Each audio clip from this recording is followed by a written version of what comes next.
On the issue of impeachment of the deputy president, the motion has not been brought to parliament yet, but if the motion is brought to parliament, we will look at it, and if the grounds are sustainable enough for the impeachment of the deputy president, we will impeach him. But if the grounds are not sufficient enough, he'll have another chance. But what I will say to the people of Kenya, because this is a matter of concern, the deputy president has looked to be like someone who's very tribal, someone who does not want to engage people from other regions across the country.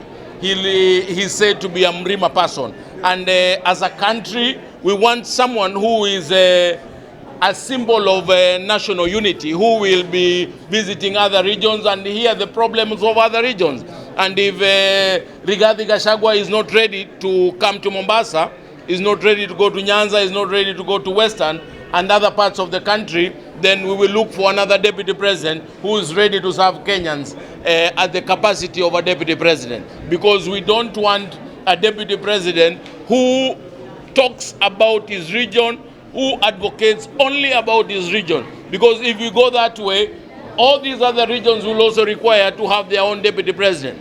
And because we don't want to have 8 deputy presidents, we will remove him so that we have a deputy president who is ready to listen to Kenyans and who is ready to serve Kenyans, despite the race, color, region, and where you come from.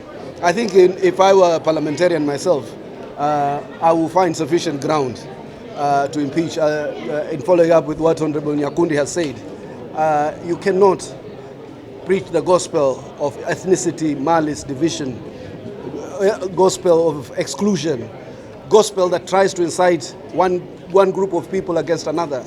He has been the most catastrophic, the most insidious in terms of dealing a very decisive blow to the unity of this country that had been carefully knit by the Hustler Nation.